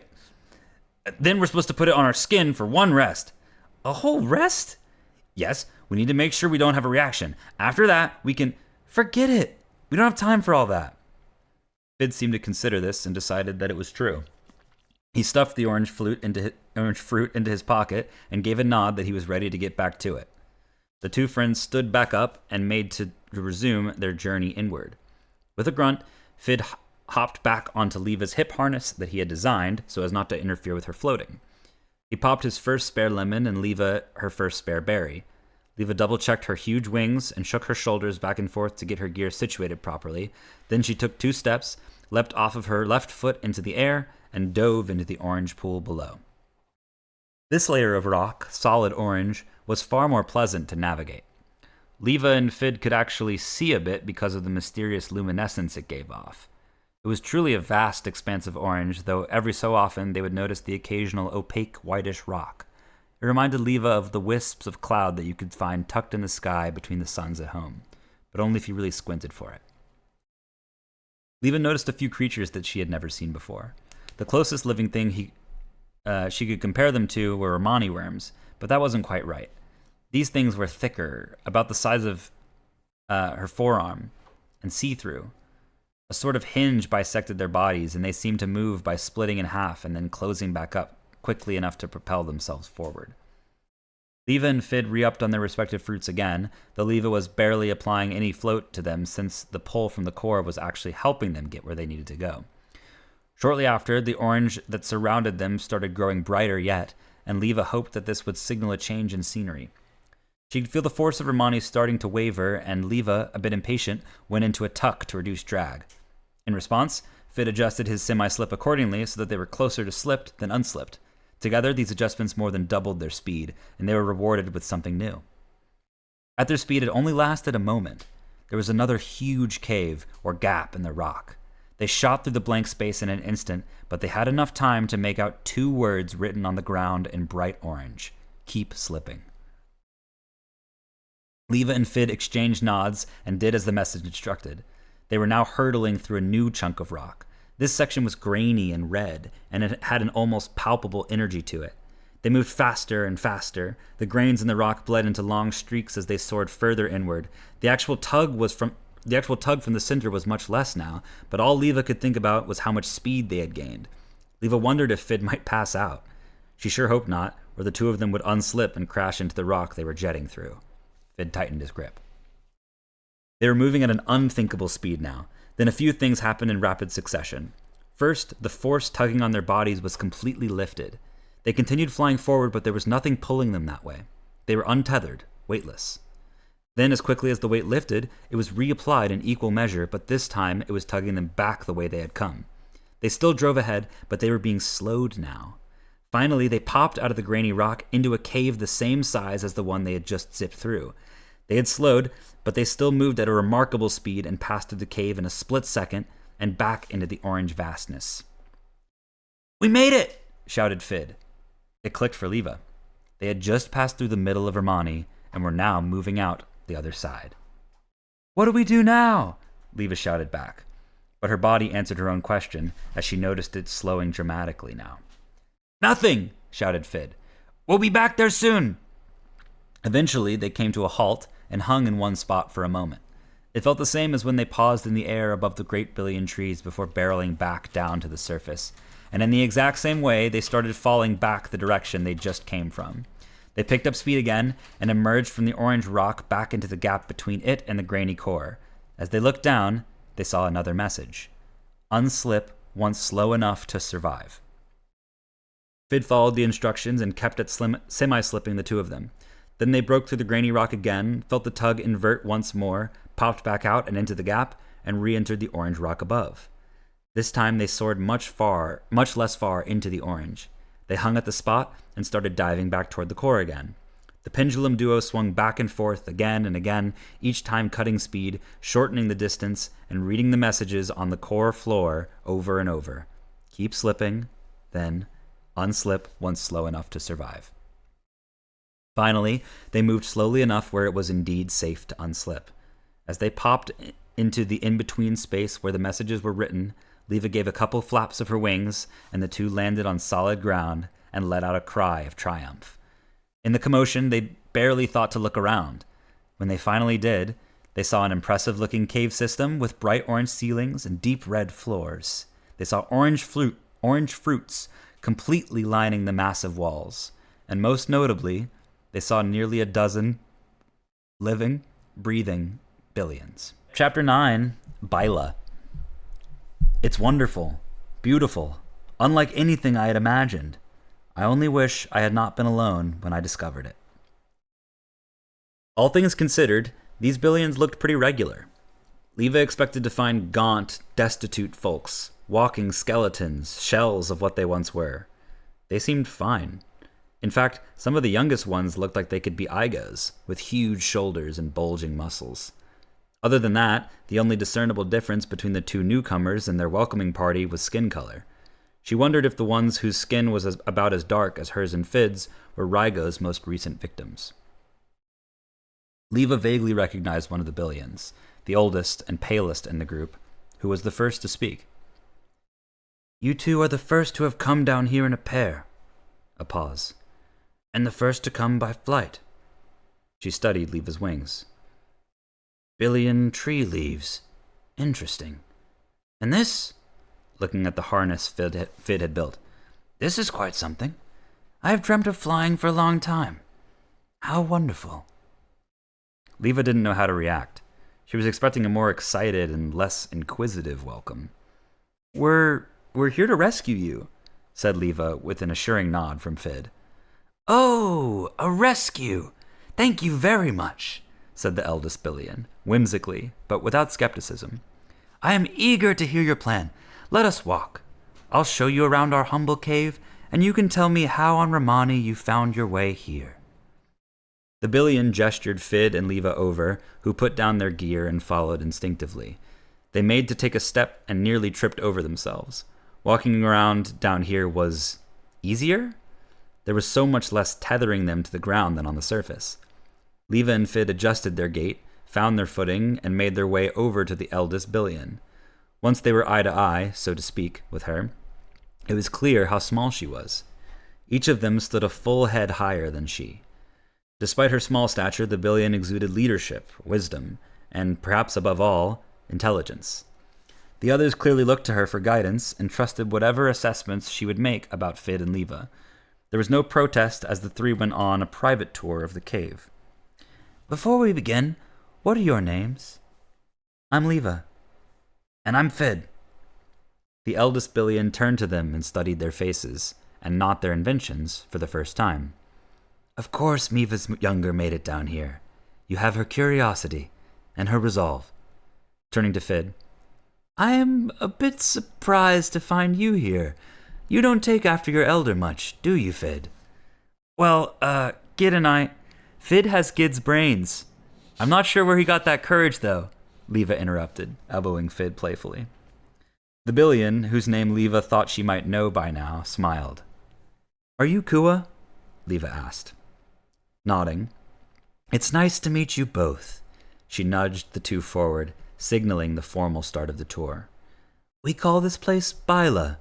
It has been home to fallen Billions for 20 rests now, starting with me. The cave system of Bila was altogether massive. Is that rests or killer rests? That was 20 kilorests. Okay. Did I say rests? You said rests. My bad. 20 kilorests.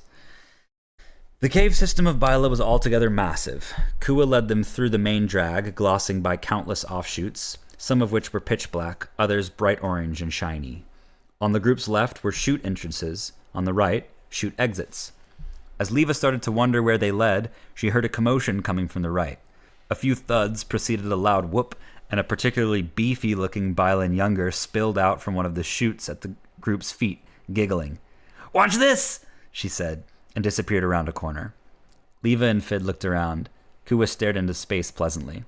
Then they heard a Yahoo! Coming from a chute up ahead. They rushed forward and saw a line of white ropes and a web of netting that stretched across the ceiling. A few youngers were laying up there chatting and comparing their thumbs. The group's attention was called back to the right when they heard a yeet yeet echoing through a bright orange, slippery-looking chute with an upturned nose of a base. In a flash, the Bilan Younger from before came into sight. She was a ball, and she zoomed down the hatch, slid up the ramp at the bottom, and soared. She unballed and made herself big in the air. Then she let out another cry of joy, grabbed the farthest white rope, swung forward and up, and let go so that she flew through a small hole in the netting above and landed right on top of the rest of the youngers, who bumped her back playfully. The whole spectacle was not unlike Leva on a float training course. It looked fun. We have found ways to live normal lives down here, said Kua. Actually, we all play. We build and create. She gestured forward, and a massive piece of art came into view. It began with an orange path on the ground. Leva and Fid followed it forward and walked the path as it began to spiral to a point. They brushed aside dangling strings of flat white and curlicue orange, and the area opened up to a room with beautiful designs canvassing the massive walls floor to ceiling. Along the walls, they saw thousands of woven braids in white and orange combinations. The braids didn't look like much up close, but standing far back, they could make out faces. A memorial, Kua said quietly, for the ones that we know about at least, who did not make it this far. Leva thought of Koji and shuddered. We have another one to add. Kua asked no questions, only nodded. What do you think happens to the ones that don't make it? Fid asked solemnly. The way Fid phrased the question made Leva wonder about what comes after death, but she knew Fid meant this more literally. Kua must have understood as well, and she answered thoughtfully. Well, since we can't ask them, we can't be sure, but we have a few hypotheses. There are two types of fallen Billions, those who come on their own accord, like you two, and those who are not given a choice. When Kua said this, Leva could almost feel the force with which Raigo had pushed down on her when he tried to send her into Romani. Kua seemed to be waiting for a question. Fid turned to Leva, who was in her own head still, and then back to Kua and said, We know about Raigo. He tried to do it to Leva. Fid squeezed her shoulder. Kua took this in. I see. How ironic that you ended up here after escaping him nonetheless. A pause. It seems that the accidental Bilans, let's call them, have a low survival rate. We know because our most recent Bilans have confirmed who had gone missing when they were still on the surface. If someone went missing up there and is not down here, well... Fid and Leva glanced toward the ground. Kua went on. We believe that starvation or physical trauma are the main causes of death for fallen Billions who don't make it. Starvation happens when the billion isn't quite equipped for the journey. Imagine Rygo slips you under the crust. Fid closed his eyes to do so. Leva did not need to. Now you have a few options. If you're proficient in semi-slipping, which most billions are not, you can crawl back to the surface. You can also wait and starve. The final option is to full slip and see what you find. If you go for long enough, you'll find us. However, most folks don't carry enough spare slip lemons to make it this far. Presumably, they burned through whatever resources they had stored up, unslip, and remained fixed in place somewhere between us and the surface. Dying stuck on a planet that is fixed in place is a bit poetic. Romani remains. But I imagine it's a pretty brutal way to go. Fid and Leva grimaced. Kua was much more matter-of-fact than Mivo when explaining such bleak information. Still, Leva could see that she was compassionate. Sorry, Kua said. I can be a bit too blunt with these things. Should we stop? In unison, no. Fid and Leva had come all this way for answers. They could handle the unpleasant facts. Right. Well, the good news is that starvation is much less likely for the intentional billions who came here on their own accord. To most billions' surprise, it's not a particularly far journey, and intentional billions seem to over-prepare. Leva looked down at their supply of slip lemons and counted 16 left. She thought of Fid's constant checklisting and wondered if she would have underprepared without him. Not to mention, there are a couple accidental billions, Hosa and Tonk, that happen to have enough lemons on hand to make it as well. Leva remembered hearing about those two a few kilorests back. Before they disappeared, they had been asking the elders a lot of questions about full slipping. Too many questions, according to Rygo, presumably. Their journey wasn't easy, though. Because they couldn't semi-slip, they could not move their arm while stuck in the ground to actually grab the lemon. They had to wait until they hit the first cave under the crust. By that time, they had gained a decent chunk of speed. They broke a couple bones when they unslipped and hit the cave floor, but they were in decent enough shape when they got here that they made a full recovery. Physical trauma is the other cause of death that we think is common. If Hosa and Tonk were moving a bit faster or landed in a less forgiving spot, they would not survive the contact with the floor upon unslipping. There are some, no doubt, that unslip in that moment and die in the cave. Fid interrupted gently. We think that's what happened to our friend Koji. We found him in that same cave. Kua nodded. Let's hope he died on impact and did not starve up there. Leva considered this for a moment and decided that death on impact was likely. She pictured Koji's mangled leg, as well as the oranges in clear eye shot of him. If he had just been hurt, he would have crawled over to the oranges to hold on a little longer. That deduction brought her a small amount of relief. She would not ask Fid what he thought, lest he bring up something that she hadn't considered. Kua continued. There are a couple other ways that trauma can play out. It's conceivable that a fallen billion, full slipping for the first time, could get scared at the speed they were picking up or second-guess their decision in the first place. In that moment, if they unslipped, it would be like running into a wall at top speed. That would do it. Kua took a deep breath. I find the last way the most tragic. One fallen billion made it all the way here, but when he saw that he'd made it to the destination, he unslipped and slammed into the Bila floor. You saw the signs on your way in? The two nodded. That's why. On a more positive note, there are also several different ways that fallen billions use to make it to Bila. They all have one thing in common, a sufficient amount of slip lemons, but the way they use the lemons varies. Some, like Hosa and Tonk, full slip. They oscillate back and forth until they're moving slowly enough to safely unslip. Beautiful, and done in no time. Others, like Lyra and Mott, take a painstakingly measured and slow approach of slipping and unslipping every so often. We estimate that this method takes 3 whole rests. But it works, is safe, and requires less lemon consumption since there is no oscillation back and forth.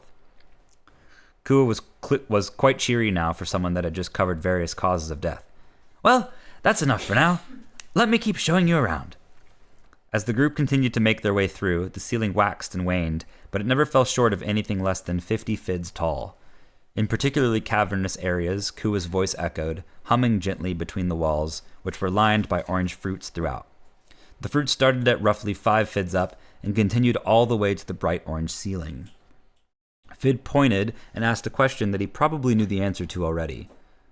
Why do those fruits start at that line? Any guesses, Fid?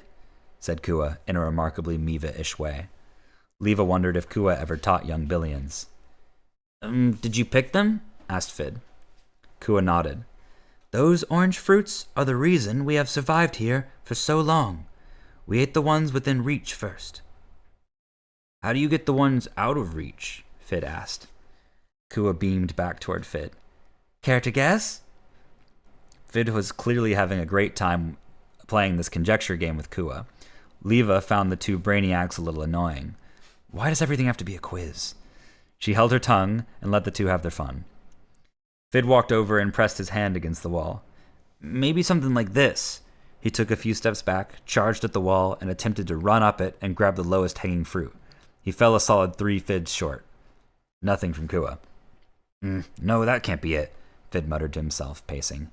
Maybe a sort of tower of Billions, then. Leva, could you help me test something? She glided over, humoring him. Fid started to clamber up onto Leva's shoulders, but quickly gave up on that idea, too. Still muttering to the floor, no, it'd take 5 of us to reach that high. Then suddenly his eyes shot up. Making flinching gestures in quick succession, his palms went from tucked between his arms to upward toward the ceiling to resting atop his head. Leva knew this series of moves to only mean Eureka for Fid, who went on. You must have built something like this. He pulled out his extendo. Kua tilted her head to the side as Fid extended it to its full length, just high enough to reach the orange fruits. He clicked a button, and the clasp at the end opened up. Grunting quietly, he jimmied the extendo back and forth for a few seconds until he successfully knocked a fruit down. Triumphantly, he stuck out the hand that wasn't wielding the extendo to catch the fruit, but bobbled it onto the ground. He shrugged and looked to Kua expectingly. You two have all sorts of contraptions. Let me have a look at that. Fid handed her the extendo, which she turned over in her hands. How did you make this, Fid? Beaming. Care to guess? Kua shot a grin back of her own. Leva rolled her eyes. Well, said Kua, building a telescoping retractable device isn't a particularly tough project, but what makes this device special is that it is all one piece of material. I assume that's because you wanted to be able to cleanly slip the whole thing? Fid nodded as Kua semi-slipped the extendo and swished it back and forth through the cave wall. Continuing her train of thought, could it be a special material, something pliable in some contexts, stiff in others? Fid slightly squinted, and his eyes rolled left as he evaluated the question. No. The tiny word persisted longer than usual, pouring out of his mouth like sap. Kua raised an eyebrow and pursed her lips in thought. Then she shrugged and said, All right, Fid, I give up. And she handed him back the extendo. Well, said Fid, a bit more bashfully now, I started with a smooth rock, like that one. He pointed at a rock that would make an easy 2-handed carry, but a cumbersome 1-handed. But smoother. Then I semi-slipped it. Kua's eyes lit up. Leva could only presume that Kua had just connected the dots on where this was going. That was fast. He continued on, regaining full confidence and excitement. I semi-slipped it the tiniest amount, and then I sort of pushed on it with another rock, brushing it out like this. He made a kneading gesture. It started to flatten out until I got it to be this thin. He squinted one eye and held the extendo up to demonstrate the thickness.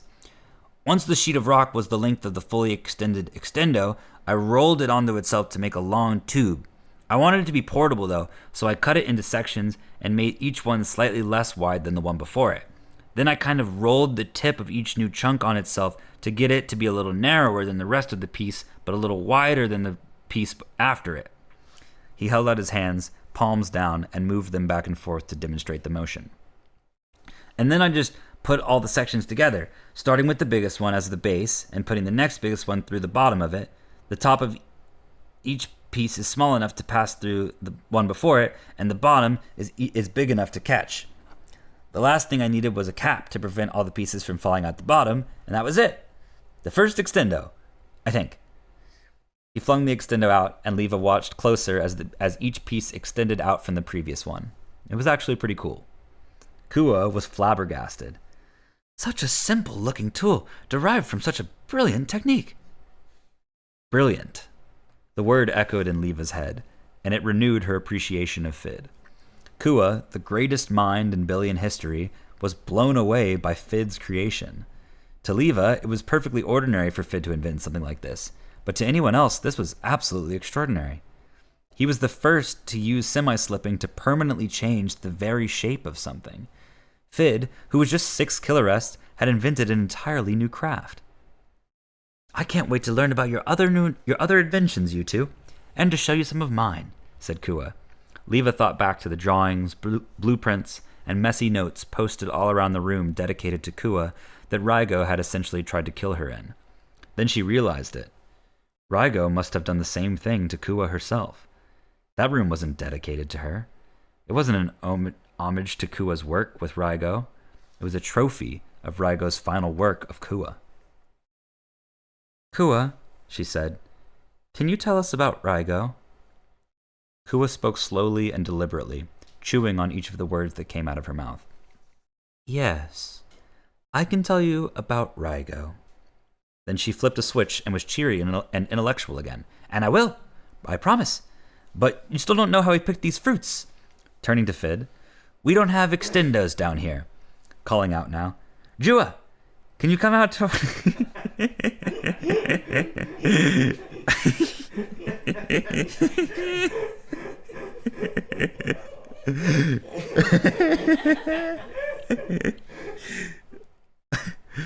"Jua, can you come show our new friends how we pick these high-up fruits?" The resemblance between Kua and her younger was uncanny. Kua was perhaps the smallest elder Leva had seen. Jua was a near exact replica, but she came in half the size. They had the same juxtaposed facial features with round chins and angular cheeks, tiny noses above wide mouths, and eyes that were simultaneously, inexplicably gentle and hard at the same time. They looked unlike anyone Leva had seen, but they were remarkably beautiful. Jua turned to Fid and Leva. "Which one do you want?" Kua answered them through a wide grin. "The highest one!" Then her younger did something entirely unexpected. She pulled out one of the orange fruits from her pocket and scarfed it down, much like anyone would do with a slip lemon before using its power. "What are we about to see?" Leva wondered. Jua crouched and pressed down into the ground. She widened her stance without lifting her legs, grinding bits of rock together under her feet and creating small piles of dirt between her toes. She flexed her leg muscles, which seemed to grow 1.5 times their previous size. Leva shuddered as Jua's visible strength reminded her of Rygo's. Then Jua took a deep breath, sank down a hair deeper, and exploded out of her stance. She shot upward in a huge jump, at least 12 fids tall. At the apex, she reached for one of the tallest fruits and then came crashing down violently, but in control. The entire motion up and down was a perfect mirror, and she landed precisely in the spot from which she had leapt. She tossed the fruit to an incredulous Fid, whose mouth and eyes were wide open. "That concludes our tour," Kua announced. Once Fid regained the composure he had lost during the physical spectacle, his eyes narrowed for a moment, and then his face unscrunched. He had deduced how the whole thing worked. Leva turned to him and asked, "So what happened there, Fid?"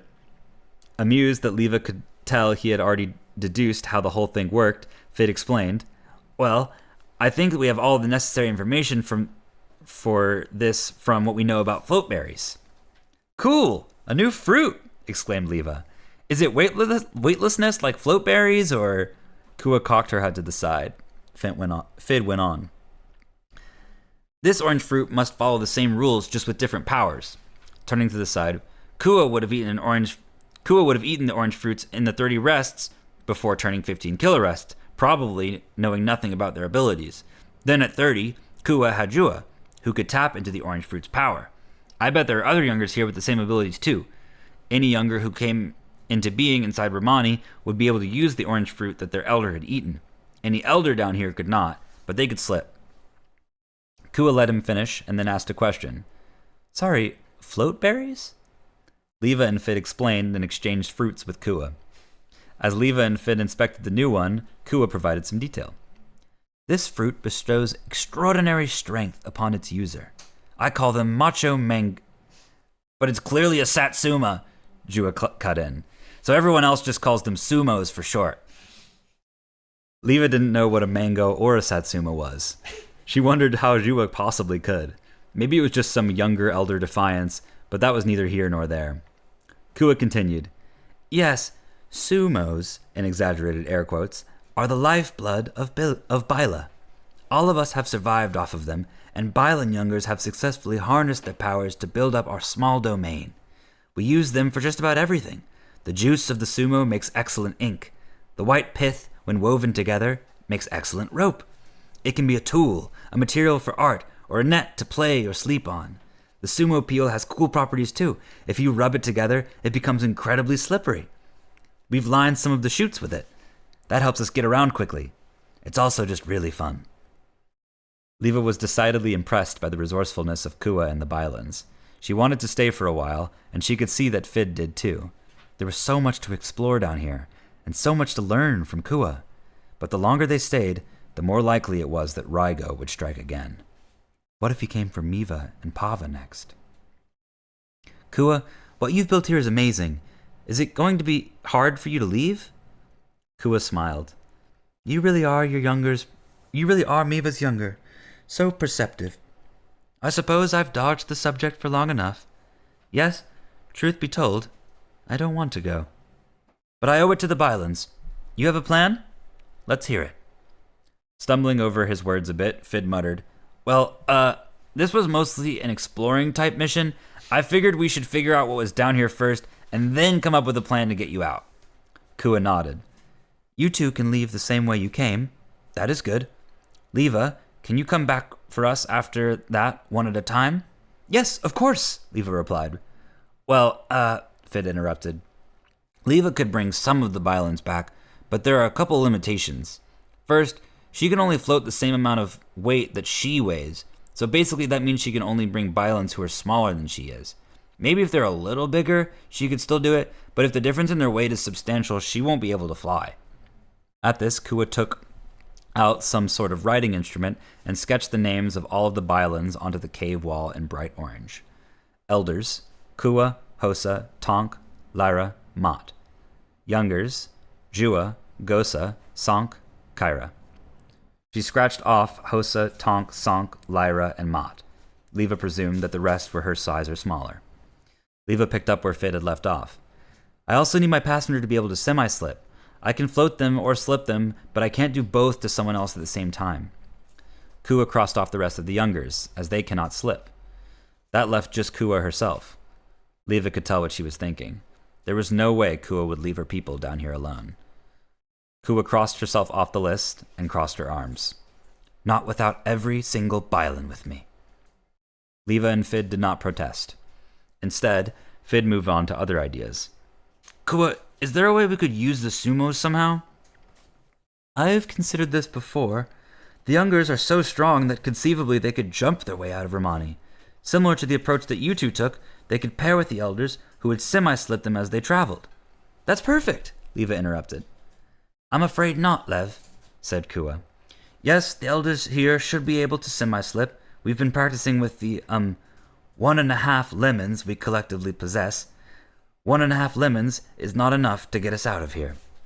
"I can bring you some," said Leva excitedly. "I'll head to the surface and return with as many as I can find." Kua nodded again pensively. "I appreciate that. However, I don't think you could find enough lemons up there to make it work. We need to travel a massive distance back to the surface. Falling into the planet is one thing. Escaping it, fighting back against its pull, is another. I believe that it would take hundreds." Dejected, Leva looked up at Fid, who was scratching his head and racking his brain for other solutions. It's Fid. He must be able to fix this. This time, he could not. Kua continued on. "If we tried to make it out with slip lemons, in all likelihood, we would make it part of the way, and then we'd get stuck." In that moment, something clicked for Leva. "Wait a second." Quickly, she rifled through her bag and pulled out the sealed note that Miva had given her. She flipped it around to face Fid and Kua, who raised a collective eyebrow and read it aloud in unison. "For when you're stuck." "Open it!" yelped Fid, in an uncharacteristically frantic way. Leva did as she was told. In it, she found a jar of yellow powder and a longer note. She began reading aloud.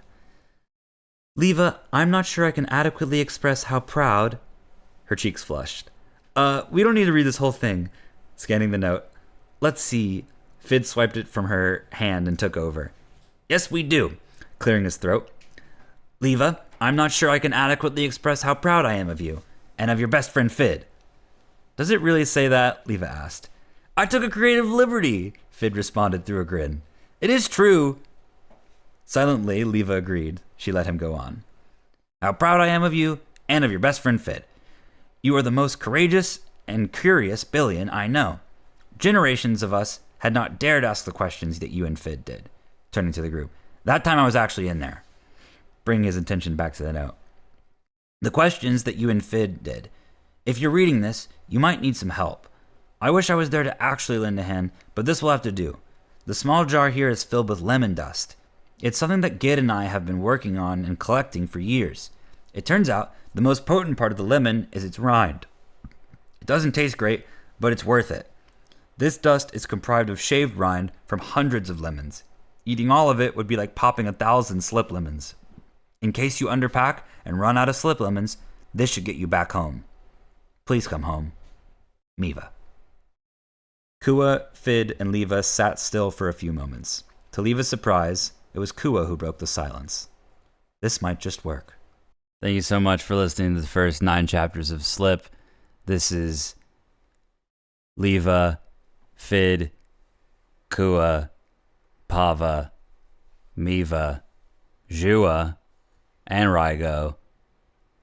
That was all of everybody. Those are all the characters just now. And my name is Seth.